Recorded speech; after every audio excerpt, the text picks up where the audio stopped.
Hi everyone, my name is Ryan Lee, and this year I graduated from the University of Calgary's Health Sciences Honours Program specializing in bioinformatics. So I chose to study at the University of Calgary because I've lived in Calgary my whole life. It just made it easy to cut down on costs, especially knowing that I would want to be pursuing another degree after my undergraduate degree. I actually only applied to this one program and this one school. I wouldn't recommend doing that because stuff could have gone wrong if I didn't get in or if there were some technical difficulties. Luckily for me, everything worked out and I got into the health sciences program here. I really just didn't see any other program that was like it in Canada, especially the bioinformatics aspect. It was so unique to me, being able to explore both computer science and medical sciences at the same time. It gave me possibilities for exploring different intersections between the two, as well as potentially pursuing one route over the other. At the end of the day, I really enjoyed medicine and learning about medical concepts in high school, so I really just felt like it was a great fit for me, and it was also a great opportunity to try and research for the first time. So the teaching style is very didactic. You'll typically be doing a lot of lecture halls and just sitting there and listening to the content of the day in pretty much all of your courses. Where it gets a little bit more hands-on is when you are doing things like labs and tutorials. So labs are essentially just doing experiments in biology and chemistry to solve a problem that's already known, and then see if you can get replicable results and then try to explain them in a formal lab report. These typically happen weekly. And then tutorials are basically class time exercises where you would go to a room, work with individuals on these given questions and prompts. So these are opportunities where you can learn a little bit more hands-on, but otherwise a lot of the teaching is just sitting in a lecture hall, taking notes, asking questions. Now the workload itself is actually pretty demanding, especially as a bioinformatics student, but most of this can be applied to the other streams as well, such as the biomedical sciences and the health and society students. You might not think that you have to do a lot of writing in sciences, but you actually are required to be able to communicate your findings both to others within your field, those outside of your field, and even laypersons who don't have the same academic background to take in the same information. So there's a lot of papers and then a lot of labs and assignments that you get pretty weekly. In math and physics, you get these online assignments where basically a lot of the time it's multiple choice and then you have to fill these out every week. So coming into university, I didn't actually think that there was going to be that much homework, but there's actually quite a lot of deadlines that you have to pay attention to. So assignments are pretty frequent, but you kind of just take it as an experience to learn your concepts when it's pretty low penalty if you get things wrong, versus once you get to those 20, 30%, even 40% exams where they're pretty much a big deal. So you might not know what bioinformatics is. I'd like to think of it as a sort of mix between computer science and medicine in its most basic definition. Once you get a little bit more into the nitty-gritty, it's basically sort of the tool of using computer science and algorithmic approaches to solving problems in medicine. So things that are pretty typical of bioinformatics are things like trying to do gene sequencing and trying to figure out whether or not a certain sequence or change in sequence due to a mutation will lead to something that is malignant, or if it's benign at the end of the day. It can also range to dealing with patient data in general and finding different solutions to healthcare problems, such as machine learning, using data visualizations, things like that. The actual content that you learn then has to basically cover this depth and breadth of knowledge. So in your foundational courses, you have your math classes and your calculus courses that help you with things like your analytical problem-solving skills, learning about your series and sequences so that you understand how for loops work in computer science and how programs might benefit from being iterated over and over again to have better results or more efficient programs. And then in your biosci and chem courses, you're just learning about the foundations of things like DNA. Even though You might think that biology doesn't have anything to do with chemistry. If you look at your ATGC, nucleotides are part of a DNA molecule. You need to be able to know why triple bond is important in that aspect and how that works in terms of chemical bonds and what things might have interactions with each other that could cause the complex to be unstable. Different things like this all contribute to learning about more of the exact bioinformatics principles and things like sequencing so that you can have a better grasp of why these complex and intricate algorithms they're very elegant, and how they solve the problem takes into account all of these different aspects. So if you are considering on applying to the health sciences program, I would suggest doing it as early as possible. If you can, go for early admission. This just gives you a little bit more peace of mind that your application is in before others so that you could potentially get a spot. The early admission, I think, was high 80s, low 90s when I applied, and I'm sure every year it gets even higher. So there's actually a lot of scholarships that can be obtained just because of your GPA or your average in high school. For Albertan students, the Alexander Rutherford Scholarship, the amount changes depending on what your average is incoming. And then there were some that I didn't even know about coming into my program, but basically helped pay off for most of my education. Things like the O'Brien Excellence, there's 3 of them, 1 per stream, so Biomed, HSOC, BINF, Bioinformatics. And basically it's given to the student with the highest grade in each of those incoming from high school. And then there's another O'Brien Scholarship for the person in each stream with the next highest. And then there's also things like the President's Award maybe. And that one is basically given to students that have a 95% average or higher. So I was lucky enough to just meet that cutoff for that award. No matter what program you're in at the U of C, you'll automatically get that money just for having that average. And then throughout your undergrad, there's continuing education awards like the Jason Lang Scholarship, which is through the Alberta Student Aid. So Alberta Student Aid, you do things with them for student loans, but they also give $1,000 every year for having high enough grades, as well as just showing little extracurricular activities or community involvement, things like that. These awards are all basically in a pool application that you apply for when you both enter the university and then every year during the summer after. So it's pretty easy to apply for. Just always kind of save what you have written so you have an idea of what you can write for the next few years as well. So there's a lot of money to be obtained from this. And then for the actual applications themselves, you have a supplementary application for the health sciences program, which is pretty unique compared to other programs. You can essentially look forward to about 3 or 4 prompts that they give you, and you have to write about them in like 500 words or less, something like that. And it's really not that big of a deal. Just try to be as honest and authentic as possible. That's basically what my approach was. Looking back, my essays were not good, but I think they were unique and they were definitely honest. And that gives them a grasp of the kind of person that you are that's going to be coming into the program, because besides your average, they're wanting to look at other more intangible qualities of you. So try to showcase what they might not see from the numbers on your application.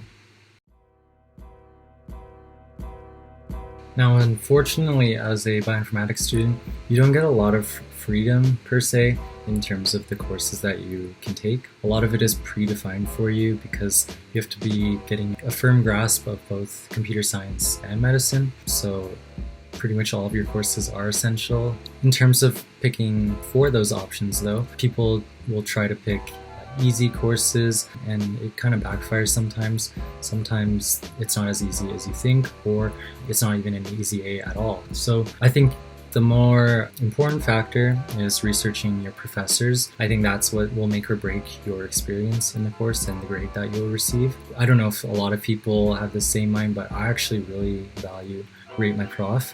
Every time I've looked at a prof on there, I would say it's pretty accurate. You just have to make sure you know how to to read them properly. So people that have glowing remarks of a professor but then rate them poorly, that could say something, as well as a professor getting marked very poorly but having pretty good compliments from the students, things like that. So knowing whether or not which ones you can believe, if they're not just the students that are angry, that's how you're going to be able to know if you should take the course. There was a lot of courses in my degree where I ordinarily wouldn't have taken them, like physics for a bioinformatics student, it's an option really. So I took that as an open option. And in high school, I hated physics, but I actually really found an appreciation for it in university because of my professor. It just made more sense and it was taught more patiently than my high school experience. So that really just changed it around for me. And it's a great example of how the prof makes the course, the content itself. And then also some of the hardest core courses that I took later on in my degree, such as physiology and pharmacology, which have a lot of rote memorization. Those are supposed to be some of the hardest and most heavy in terms of course content, but I actually got A's, A+s in those ones. It was definitely a lot of work, but I found it more rewarding, and the content itself, it was more in line with what I am passionate about. I wanted to learn about physiology and I wanted to read the material and commit it to memory because it was just stuff that I liked, versus taking something like a lot of people do, maybe like Greek and Roman studies. Are you really going to use that later on? I don't know.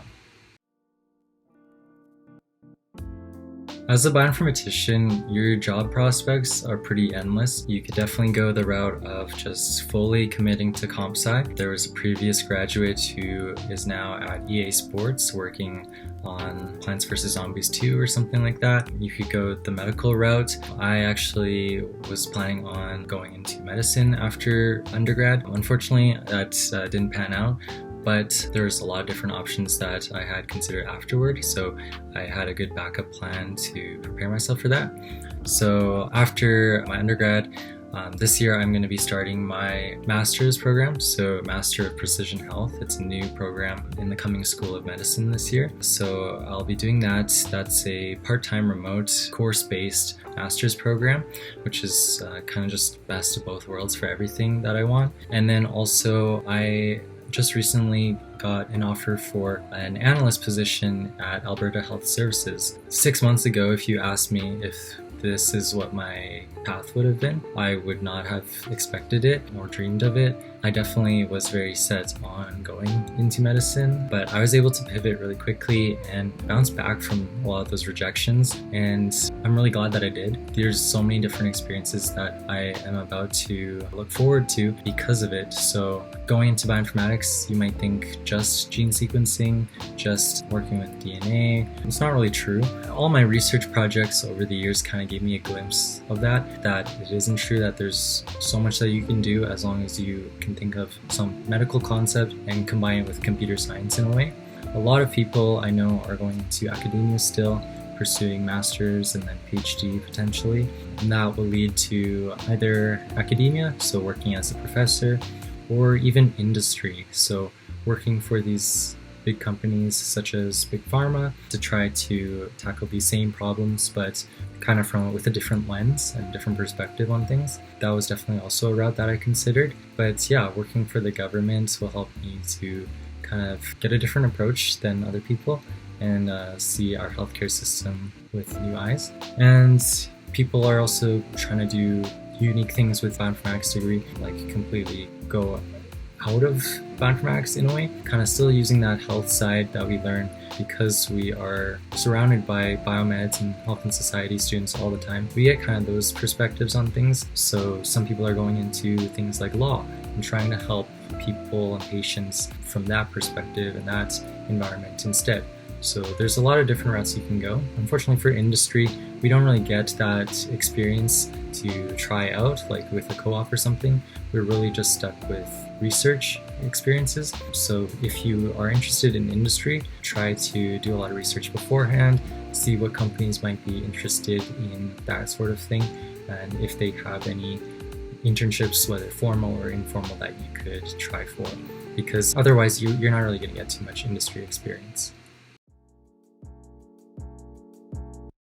As hard as it is to get away from the academics, there are different things that you can do to break up your academic life. Clubs is obviously an important aspect. Now, I didn't actually really join many or any that were on main campus. So the student union sets up a clubs week, and basically it's like a different exhibition of all of the different clubs that are possible to join. Uniquely, the health sciences program actually has some clubs that are not under the SU per se, but they're just run within the hospital walls, and the faculty help to support us with them. I was in all of those ones, so like the Health Science Student Association, that one's actually SU, the Bachelor of Health Sciences Engagement Committee, the Student Faculty Liaison Committee, and the Bioinformatics Club.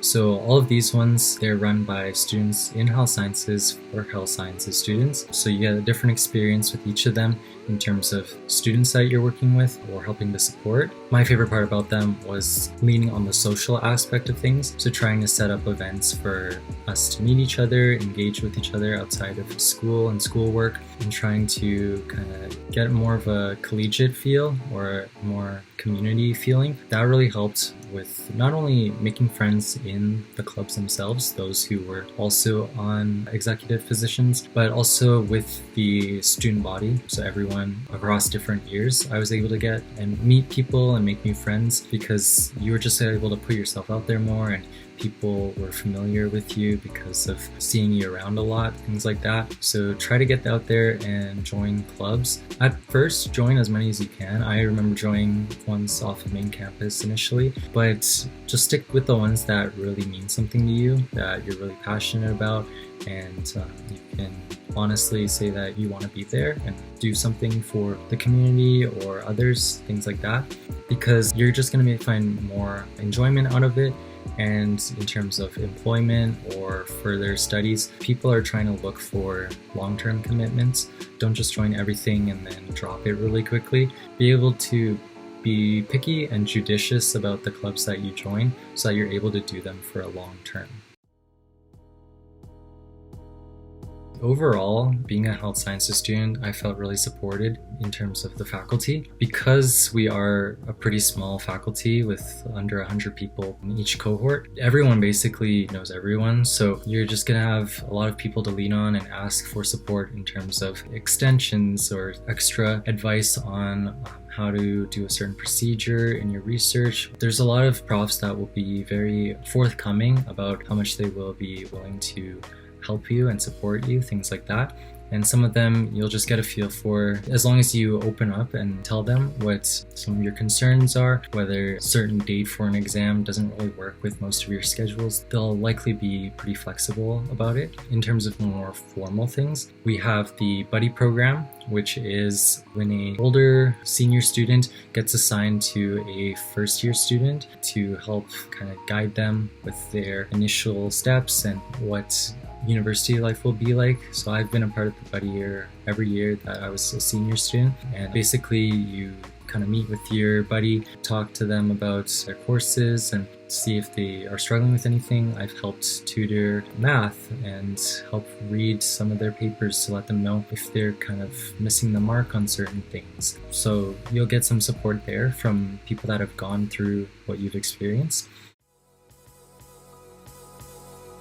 If I had a piece of advice to give to myself back in first year, I think it would be to live in every moment, so not sweat the little stuff as much. I kind of feel like when I look back on my academic life, it just seems like it's all muddled with studying and stressing about working on projects and papers and things like that. I had a social life, but I also feel like I could have done a lot more. I feel like I was just trying to hold on to those margins that I was needing for medical school, things like that, so hard that I pushed myself academically more and I wasn't living life as much as I could have been. So maybe that's one regret that I have. And then also to not really be affected by failure as much. I think now I definitely I'm able to bounce back a lot easier. Whether you just learn the strategies to cope with it or accept it, or you just grow numb to failure. It's gonna happen regardless, and you're going to get over it. There's definitely gonna be moments where you're failing a lot in university. It's such a big transition from high school. It's hard not to. So just be mindful of that and not really give it much weight. Just learn from it, and that if something went wrong the first time, try to see if there's something that you could do the next time to correct it. You can only do what you can. Be happy with what you put out into the world. Everything else is just going to happen and it's outside of your control. So be ready for the next thing to happen and try to succeed the next time instead. So that's it for me. I just wish you the best of luck with your future endeavors. I know you're going to do a great job. You're already starting off the world in a different place than I was at your age, having gone through the pandemic. So you're definitely going to be able to have the strategies to overcome everything that happens in university. I am happy to answer any questions in the future, so feel free to reach out to me. I hope you enjoyed this video, and I hope it was informative for you. Bye now.